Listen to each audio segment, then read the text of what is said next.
So with the students that I work with now, I tell these stories so that they can have this orientation towards the growth, the aspirational self, the person that they would like to become, the heroic self.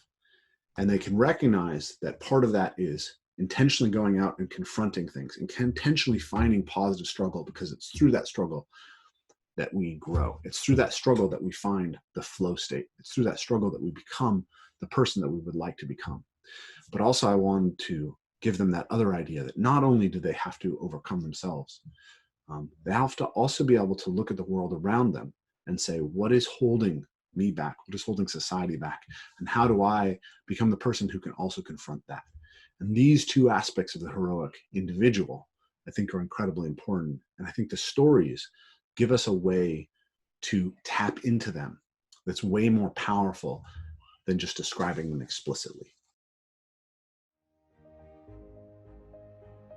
Welcome to the Evolve, Move, Play podcast, where we bring you the most interesting and enlightening conversations around movement practice and how you can become the most heroic version of yourself through pursuing movement that's relevant to your nature.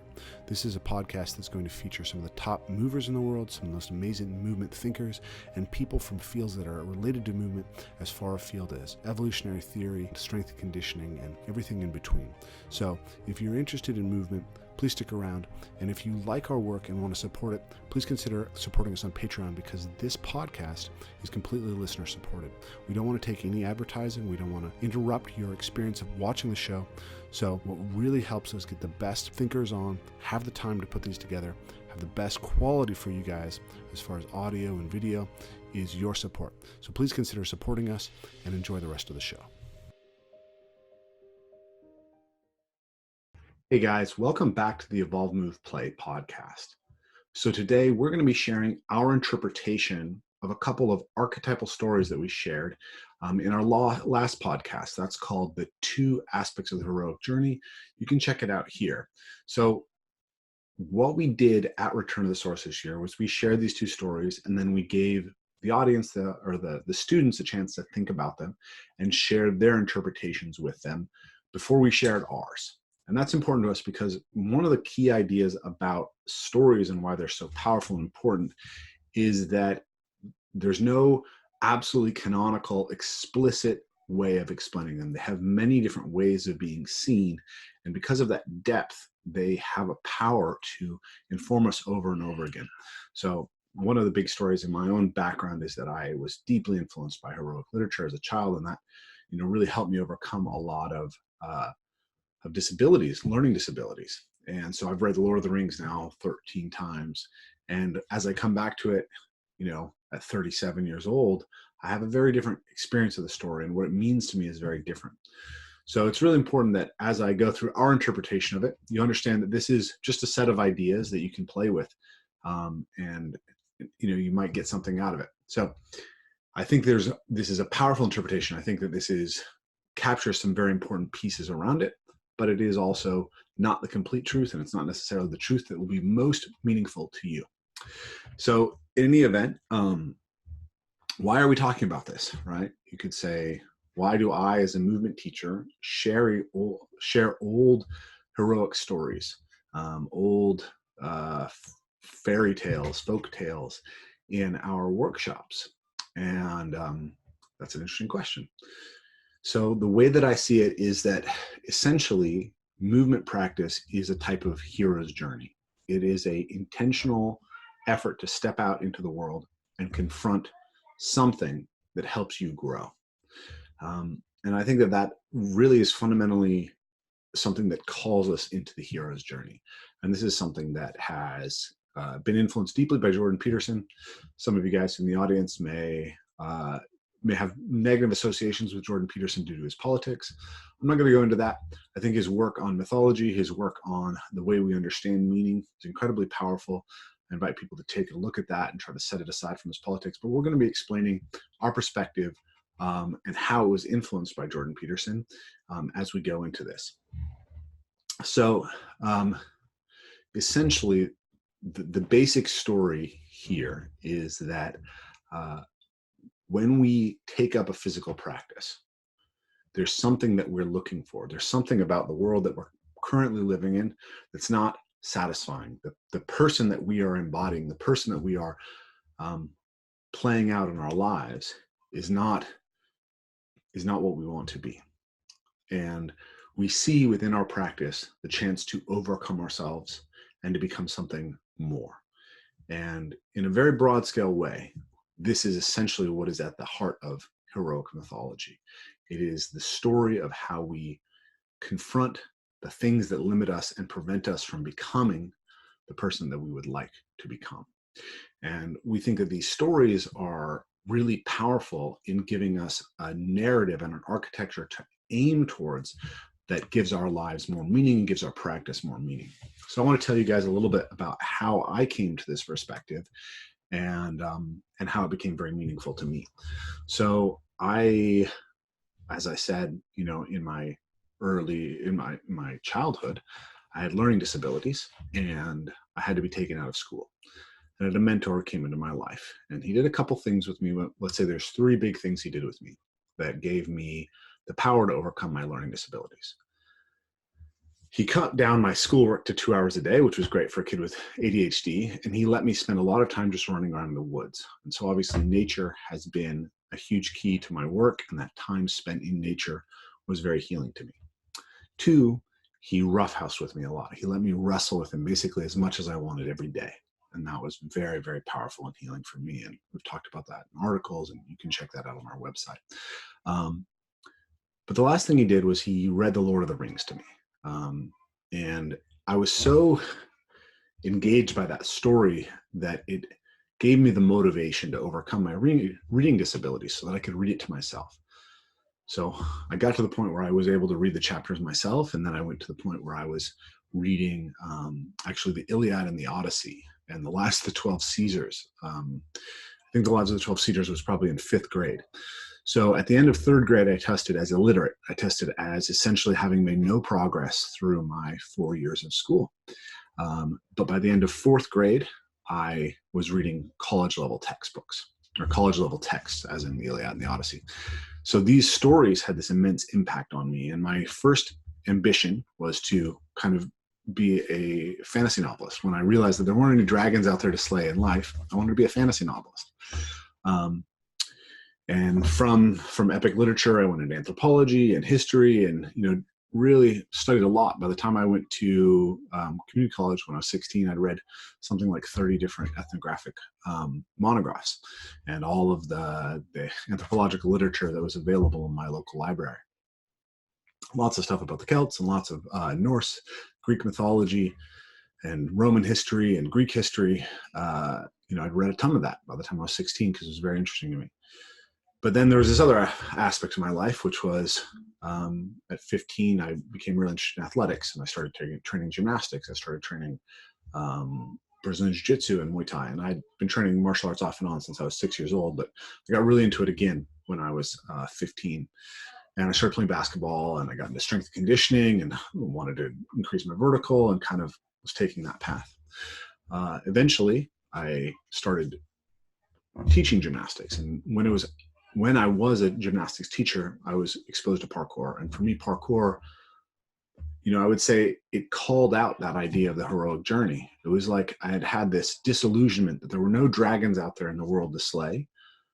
But when I saw David Bell jumping from one building to another, it was as if I received this message that there were still dragons. They were just the dragons within our own selves, and that we could slay them. We could confront them by going on this movement journey and learning to jump at heights and learning to overcome these things. And that's felt really true.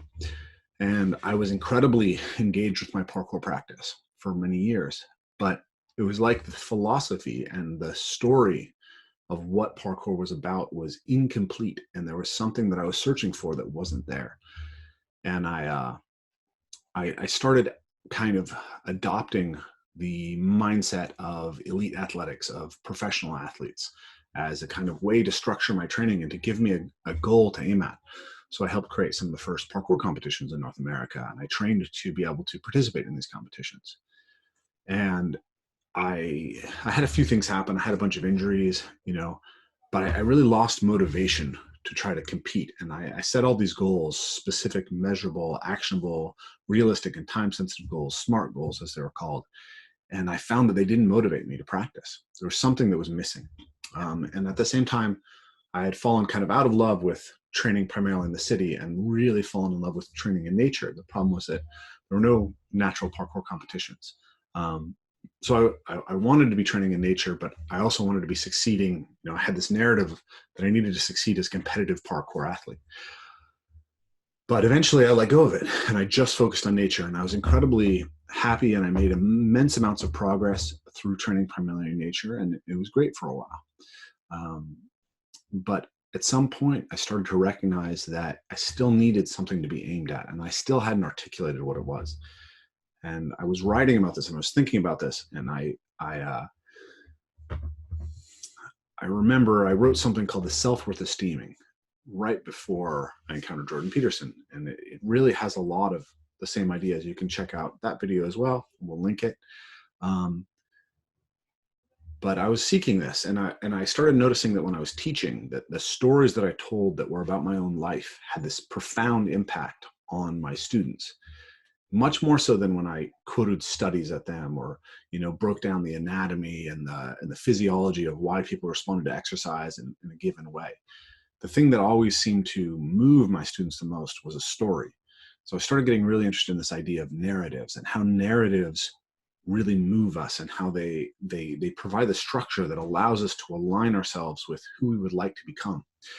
And so I was looking for information on this. And, I was watching the Joe Rogan podcast here and there, I'd watch a few snippets of it. And so YouTube served to me Jordan Peterson's interview with Joe Rogan. And, I'm leaned to the right politically. So some of the stuff that he was saying was very resonant for me when he initially was talking to Joe about politics. And I was interested in that. But there was this point in the conversation where it shifted from politics to being about his work in a broader sense, his interpretation of Jung and Nietzsche and Piaget, and how all of that had come together. This idea of how we create meaning and how it responds to narrative. And I was fascinated. It just absolutely blew my mind. And so I dug deep into it, and I went and watched his 2017 lecture series, Maps of Meaning, and eventually I bought his book, Maps of Meaning. And I was really questioning myself all the time. Why am I spending so much time on reading this and learning this and listening to this guy when I could be spending this time on studying strength and conditioning, studying stuff that seems more directly relevant to my role as a movement teacher? But for whatever reason, it was just the most meaningful. It was the most meaningful thing for me. And so as I've been a teacher, because I teach outdoors for my traveling seminars, I've had an off season basically from late October to March. And so that year, I was absorbing all this content all the way up until March. And then I went to teach my first seminar, and I had this question in my head: why all this Peterson stuff? Why Maps of Meaning? Why study Jung? Why Nietzsche? What does this have to do with being a better mover? And I went to teach the seminar, and all of a sudden I would be telling a story or talking about a drill, or talking about the contextualization of the evolved move play method with the students, and something that I learned from Peterson would seem totally relevant to what I was doing, and I would start adding it in. And so I got this idea that essentially what he had been talking about was like another level. It was like completely congruent with what evolved move play was about. And so then I've been incorporating it. So I started telling the story of the Dragon Slayer. So the way that Peterson describes the world in his book Maps of Meaning is that essentially we have two ways, or we have two modes of looking at the world, of perceiving the world. And one is the world as a place of objects, right? And this is the objective world.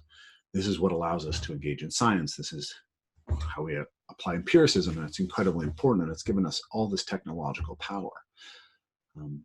And the other is the world of meaning as it reveals itself to us. And this is what we portray to ourselves with literature and mythology and religion and ritual.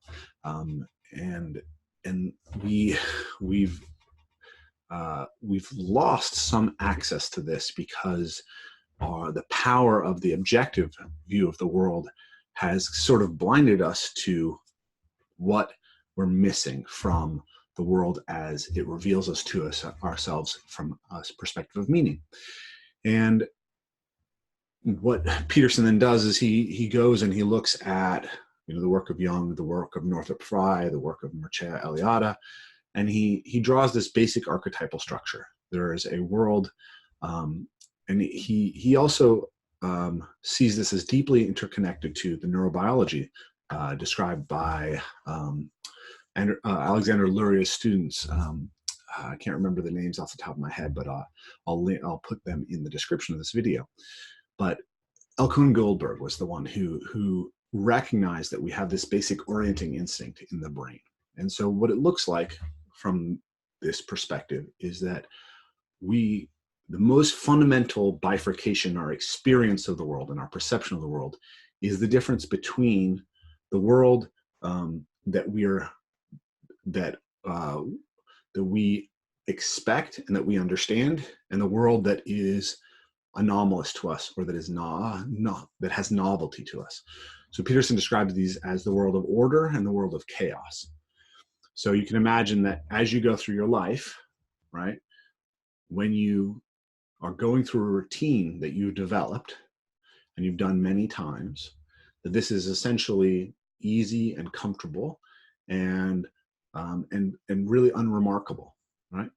Whereas when something unusual happens, that's where you learn something, right? That's where the unexpected has arrived, where an anomaly has happened. So he talks about these as the prosaic story and the heroic story, or the extraordinary story. So a prosaic story is something like, I was hungry, I went to the kitchen, I made myself a peanut butter sandwich, now I'm not hungry anymore. You can tell right away that's not a story that's very interesting. So now if I tell you the same story, I went to the kitchen and there were raccoons in my kitchen and they were in the way of me getting to my peanut butter sandwich, and now I had to deal with this raccoon invasion and the raccoons were behaving strangely. Like, now you're interested because something strange has happened. And in those moments where the unexpected happens, there's lessons about how we can all adapt to the unknown.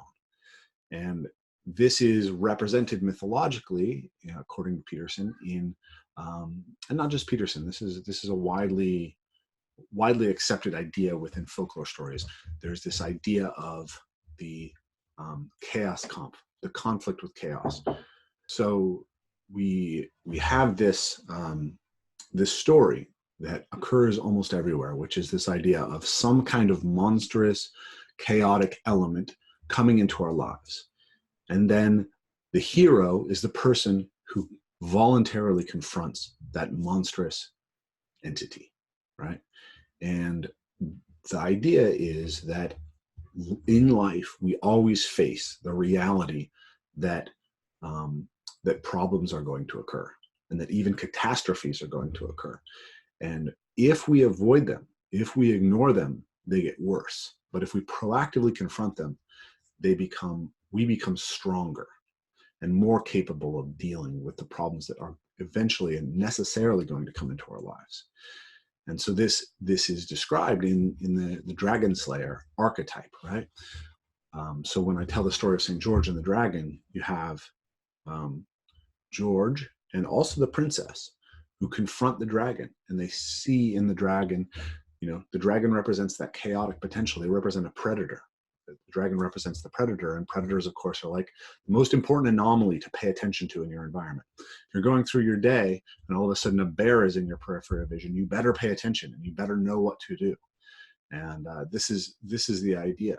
So anomaly in general, it's like it triggers the neurological apparatus that alerts us to predators. So when your computer doesn't work and you have that big spike of negative emotion, that's basically using the same neural circuitry that would get you to be prepared to deal with a potential predator. And so anomaly is related to that. And the dragon represents anomaly, but the dragon traditionally also guards a whole hoard of gold. And so the idea here is that the unexpected offers us two things: the potential of danger, right? But also the hope of reward, right? Within something unexpected, there's danger, and there's also the greatest riches to be found, or true love, right? Because we have to go outside of the expected, of the comfortable, of the day-to-day, in order to achieve things, in order to grow as human beings. Growth is not in the ordered world. It's in the place where we go out and confront something that puts us on our edge. And this is perfectly aligned with the work of Mihaly Csikszentmihalyi, who is the author of the book Flow. And many people in our spheres, in the movement sphere, are of course very interested in the flow state. The flow state, as described by Mihaly Csikszentmihalyi, is the place where you're perfectly between order and chaos, right? Where you're balanced, where you have just enough resources to push yourself to your edge, and you're facing just enough anomaly to keep you growing and gaining information. So I could go much more deeply into why this story is important to me, but there's a few points that I want to make here that are more central to why I told these two specific stories. So the overarching thing is, I believe that when we take up a movement practice, what we're actually doing is we're setting out to craft the most heroic version of ourselves. And if you don't like the language of heroes, if you associate that with having big muscles and smashing things with a hammer and being a Marvel superhero, that's fine. You can just think of it as it's a practice of character development. It's a practice of self-transcendence. But the idea is that there's a version of us that exists now, and there's the ideal version of us. There's the aspirational self. And we know that through practicing certain things, we can get closer to that aspirational self.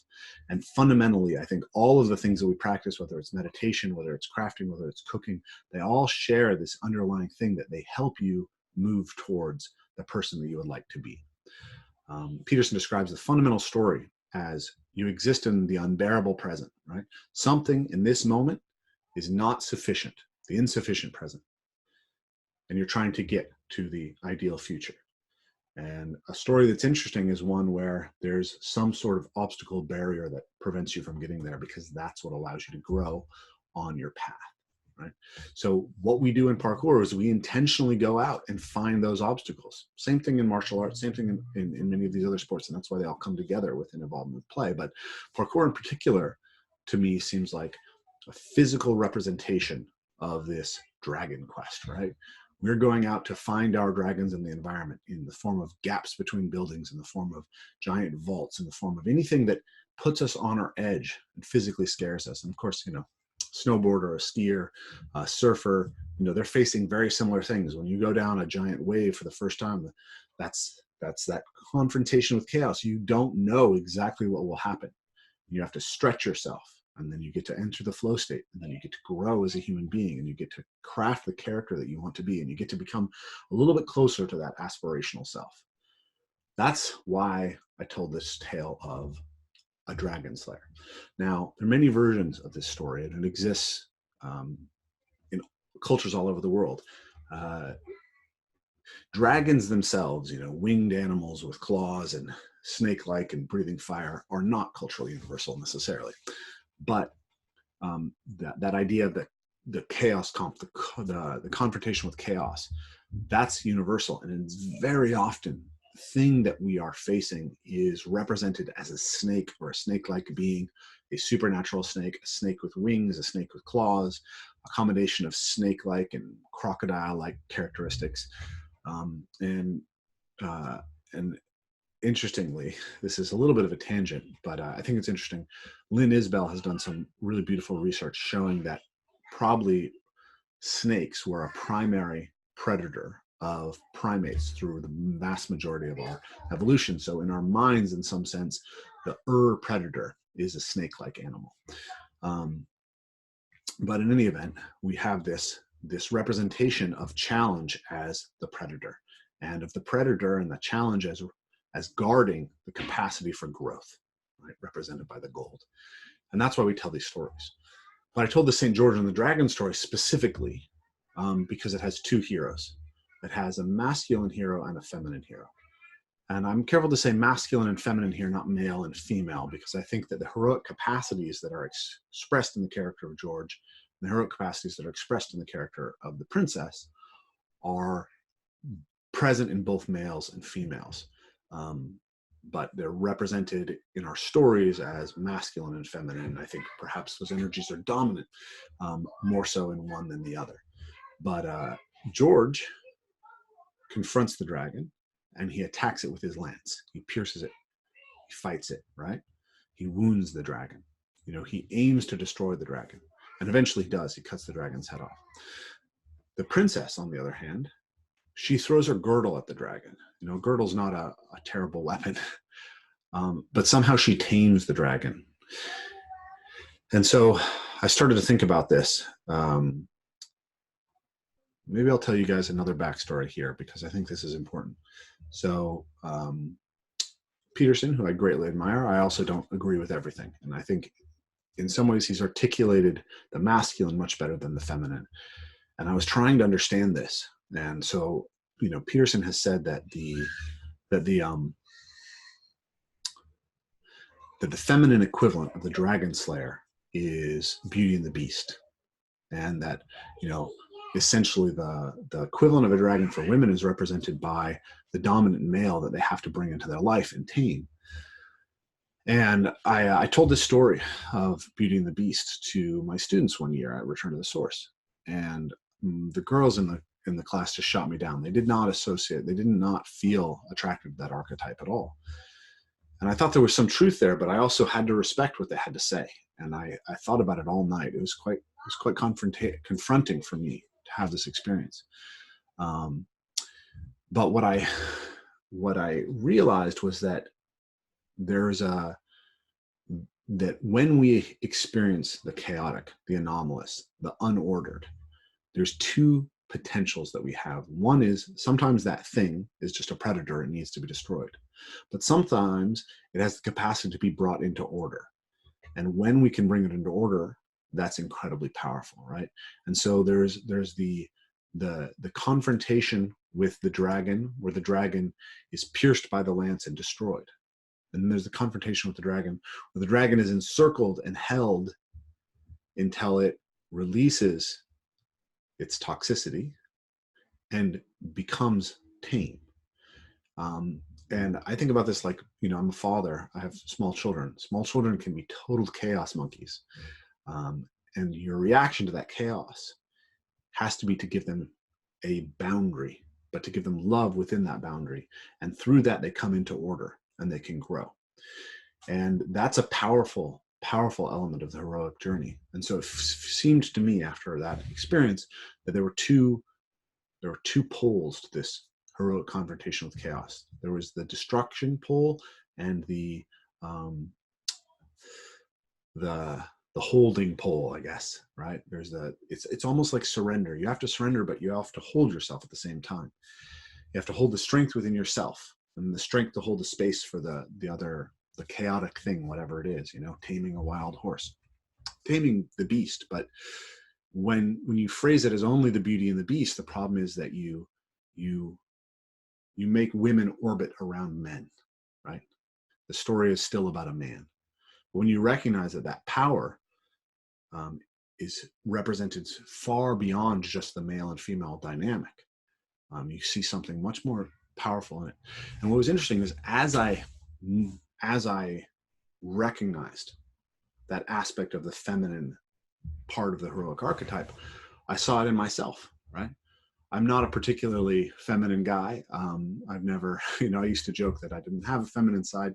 I had a girlfriend and sisters and a mother, and I didn't need one because I had that.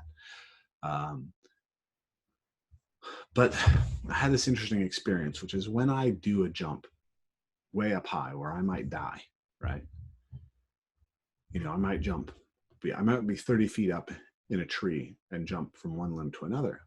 And when I approach that, I feel like there's an energy that is very yang. It's very like, I have to be direct. I have to be penetrating. I have to push myself to the edge of the jump. But I can't jump where my life is on the line with that energy. That doesn't feel right. It feels dangerous. So there's this thing that gets me to the point of confronting the dragon. And then there's a moment when I'm looking at it that feels like surrender. That feels as if the jump has already happened and I just need to let it play out with my body. And then there's this relaxation in me, and then I can jump. And I started to see that it was like there was like a, I hope I'm not abusing the Chinese idea of yin and yang here, but we can use these to some degree to give it. But it's like a yang energy that takes me to the edge of the jump, but it's the yin energy that lets me know that it's really aligned. And I find it as a powerful kind of experience of what's called Wu Wei in Taoism, which is action without action, right? Once I'm fully aligned and ready to jump, I don't jump, it jumps, right? The jump simply flows through me, and that's one of the most powerful and profound feelings that I have. So I saw that there had to be both of these in the cultivation of the self and what I was trying to achieve in myself. But and as I thought about that, I saw that in the story of Georgia, St. George and the Dragon, because you have these two heroes. You have the masculine hero who attacks the dragon with his lance, and you have the feminine hero who encircles the dragon with her girdle. But I also saw something else in that story that seemed really profound to me, and it's important to me to share it, because what I saw in that was a story embedded in a culture that had lost respect for the female heroic, that didn't really see it. Because the very name of the story is St. George and the Dragon. It's not George and the Princess and the Dragon. And even if it was, why doesn't the princess have her own name? And if you look at the way the story is told, when you get to this point of the sadness of the sacrifice of the princess, it's her father who won't see her wedding day. It's still centric on a man. And then she tames the dragon. But the villagers throw stones at the dragon until St. George has to cut its head off. And what this looked like was somehow the story had represented for me the idea of the rejection of the feminine aspect of the heroic. It's subversion, it's oppression, it's repression. And I thought that was something really worth pointing out, right? It's worth telling the story to share it in a way that potentially might alienate women, because once you can look at it and see the feminine aspect of the heroic, and you can see how we've all missed it, that I think gives us a powerful lesson to go forward with. So that's the reason that I share that story, the story of St. George and the Dragon, or have shared it in the past. So that's the first story, and I'm very curious to hear everyone's response to that. Before I move past that, I just want to point out again how heroic the princess is, because I haven't completely spoken of this. The first thing that shows the heroicism of the princess is that when St. George approaches her and tells her that he will try to fight the dragon for her, she refuses. She asks him to leave. She's willing to sacrifice herself, and she wants no one to take her place. That's the actions of a hero, right? And then George frees her. She can run away. If she's just a damsel in distress, she can get out of the situation now. The dragon then pins George behind a fence, and she takes agency, and she throws this girdle at the dragon. And then, by magic, the dragon is tamed. It's kind of a weak story in that way, but it represents this idea of how we can use the feminine aspect of the heroic power to bring chaos into the order that is good, which is, maybe one of the most powerful and beautiful aspects of the heroic archetype. So that's the story of St. George and the Dragon. So the next story that we're going to get into is the story of the King of Odd. So this is a story that I ended up having to write for myself, but it's based on a traditional archetypal story that shows up in many systems called the Parched Kingdom. And Jordan Peterson has a version of this in the book Maps of Meaning So I meant to read that version and then share it with the students. But for whatever reason, as I was preparing for the seminar, I had a really hard time flipping through Maps of Meaning and finding the story again. So I remembered the basics of it, that it involved a tailor sewing the world back together. So I started to build my own version of that, and I shared this story. And so to go back to the idea of chaos and order, right? From the archetypal perspective that Peterson offers, there is this basic experience of being that we all have.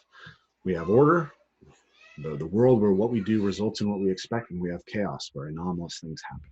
And so you can see the world then is divided up between these three kind of archetypal things: chaos, order, and the individual that mediates between them. And now the interesting thing about this is that all of these end up having an ambivalent character, right?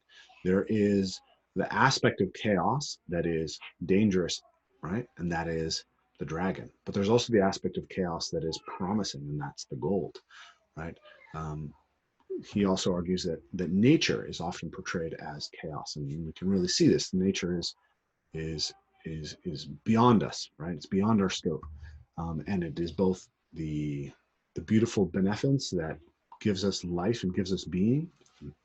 It's also floods, and it's Ebola, and it's the Black Plague, and it's mosquitoes, and it's lions that come into you and eat you. So there is something powerful about that idea. And then the individual has this capacity to transcend themselves and become heroic, and they also have this capacity to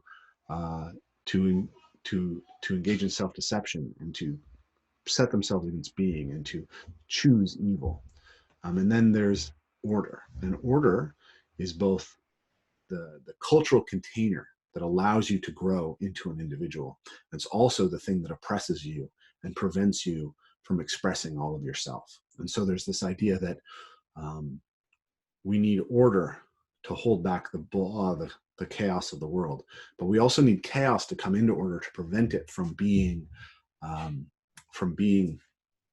becoming stagnant and tyrannical, right? We see that all over the world, the hierarchies that we set up tend to become corrupt. And so there's now two aspects of the hero. There's the part of the hero that goes out and confronts the chaotic potential. And then there's the part of the hero that confronts, or the aspect of the hero that confronts how society has become tyrannical, right? And that's why I told the story of the King of Odd. It's the story of how a king descends into tyranny, and then how that descent into tyranny results in his kingdom becoming more fragile and weakened. And it needs someone who can bring back the waters of life, which is the representation of chaos again, in order to renew the kingdom. And so that's the reason that I told that story. Now, when I first started reading about these ideas, I really identified parkour with that aspect of proactively confronting chaos. But as I wrote this story and as I thought about this, all of a sudden it occurred to me that actually parkour has both elements to it. Because if you think about the experience of the founders of parkour, not only were they going out and confronting chaos and finding a new jump, but they were also reworking the order of the life that they were experiencing to bring a new source of chaos into it. For those of you who don't know, parkour is founded in low-income areas in the suburbs of Paris. There's what's called the banlieues in Paris, which are essentially housing projects that are on the outside of the city. The French do the opposite of America. We have our ghettos in the middle of the city. They have theirs on the outsides of the cities. So you have these housing projects on the outsides of Paris in Evry and Nice. And you had this group of kids who grew up there who were mostly immigrants. They were ethnic minorities or mixed race. And they grew up in communities that had a lot of dysfunction. A lot of them also experienced some family dysfunction. Many of them dropped out of school. And you can really see that they could have gone a bad way. But somehow within the practice of parkour, they found something that allowed them to gain that character strength to resist drugs to resist becoming involved in gangs, to grow themselves as people, to give themselves new opportunities. And what they were doing was radically reimagining their urban environment, indeed the natural environment as well, and ourselves, as a place that gave them the opportunity to push themselves and to confront things. So when you walk down a city street, that street is ordered for you, right? You know, a sidewalk means going forward, right? Sidewalk says you can walk here. A stairway says you can walk here. A wall says don't go here. What parkour was a reimagining of those spaces. It was an invitation of the waters of life. It was an invitation of chaos back into that world, right? Now that wall is a place that you can run and jump to, a place that you can jump down from, a place that you can do a flip from. And this was a radical reimagining of how we use these spaces. And so in that way, I saw that parkour also partook of looking at a corrupt and stagnant order, a tyrannical order. For these kids, the order of the world around them was not in their favor, and it was not giving them the opportunities to grow the way that they wanted. And they changed the way that they saw the whole world in order to give themselves an opportunity to confront something that allowed them to grow and to overcome the situation that they came from. And so I see in the development of parkour these two aspects of the heroic journey. And so with the students that I work with now, I tell these stories so that they can have this orientation towards the growth, the aspirational self, the person that they would like to become, the heroic self.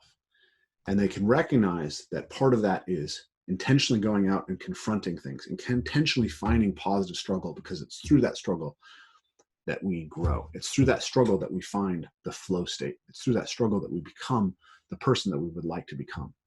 But also I wanted to give them that other idea that not only do they have to overcome themselves, they have to also be able to look at the world around them and say, what is holding me back? What is holding society back? And how do I become the person who can also confront that? And these two aspects of the heroic individual, I think, are incredibly important. And I think the stories give us a way to tap into them that's way more powerful than just describing them explicitly. So that's why I share archetypal stories as part of my workshops. And that's what they mean to me and how I connect them and what they mean relative to my life, right?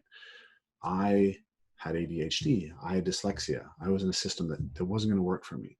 And through these stories, through the confrontation with chaos, right, in rough housing, and then through parkour as I came to it, I was able to craft something that worked for me.